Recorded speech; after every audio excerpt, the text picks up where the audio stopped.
கர்த்தர் சொல்லியே ஒவ்வொரு தடவையும் மோசே அற்புதங்களை செய்தான் என்பதை நாம் அறிவோம். ஆனால் ஒரே ஒரு தரம் அவன் விசுவாசத்தினாலே தன் வாயாலே பேசிய வார்த்தைகளை கர்த்தர் கனப்படுத்தினார். பிரியமானவர்களே, யாத்திரையாகமம் 14ஆம் அதிகாரம் 13 மற்றும் 14ஆம் வசனத்திலே ஜனங்கள் மோசேக்கு எதிராக முணுமுணுக்கின்ற போது அவன் பேசிய விசுவாச வார்த்தைகள் மிகவும் முக்கியமான வார்த்தைகள். மோசே ஜனங்களை பார்த்து, பயப்படாதீர்கள், நீங்கள் நின்று கொண்டு இன்றைக்கு கர்த்தர் உங்களுக்கு செய்யும் ரட்சிப்பை பாருங்கள்.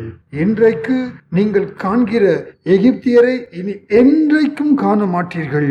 கர்த்தர் உங்களுக்காக யுத்தம் பண்ணுவார், நீங்கள் சும்மா இருப்பீர்கள் என்றான். பிரியமானவர்களே, வலது புறமும் இடது புறமும் செல்லக்கூடாத படிக்கு மலைகளால் சூழப்பட்ட வனாந்திர பகுதியிலே இஸ்ரவேல் ஜனங்கள் செங்கடலுக்கு முன்பாக நிற்கின்றார்கள். பின்னாலே பார்வோன் அவர்களை துரத்தி கொண்டு வருகிறான்.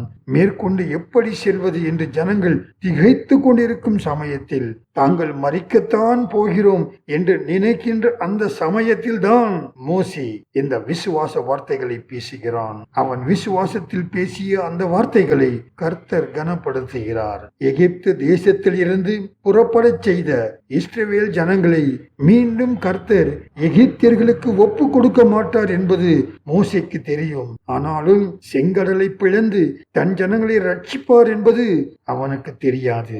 ஆனாலும் இன்றைக்கு நீங்கள் காண்கிற எகிப்தியரை இனி என்றைக்கும் காண மாட்டீர்கள். கர்த்தர் உங்களுக்காக யுத்தம் பண்ணுவார். நீங்கள் நின்று கொண்டு கர்த்தர் என்று உங்களுக்கு செய்யும் ரட்சிப்பை பாருங்கள் என்று விசுவாச வார்த்தைகளை பேசுகிறான். கர்த்தர் இந்த வார்த்தைகளை கனப்படுத்தினார். காரணம், கர்த்தருடைய வீட்டில் மோசே எங்கும் உண்மையுள்ளவன். இது மோசேக்கு கர்த்தர் கொடுத்த சாட்சி. மோசே பேசியபடி செங்கடலை பிளந்து இஸ்ரவேல் ஜனங்களை ரட்சித்து எகிப்திய ஜனங்களை அதே செங்கடலிலே மூழ்கடித்து கொண்டு போட்டார். தேவனுடைய வீட்டில் உண்மையாய் இருப்பவன் பேசும் வார்த்தைகளை கர்த்தர் கனப்படுத்துவார். நாம் கர்த்தருடைய வீட்டில் எங்கும் உண்மை உள்ளவர்களாய் இருப்போம். நமக்கு உபத்திரவம் வந்தாலும் நம்மை கொண்டு மற்றவர்களுக்கு அற்புதம் செய்ய வைத்து நம்மை மகிமைப்படுத்த கர்த்தர் வல்லமை உள்ளவராய் இருக்கிறார். கர்த்தர் தாமே உங்களை ஆசீர்வதிப்பாராக. ஆமேன்.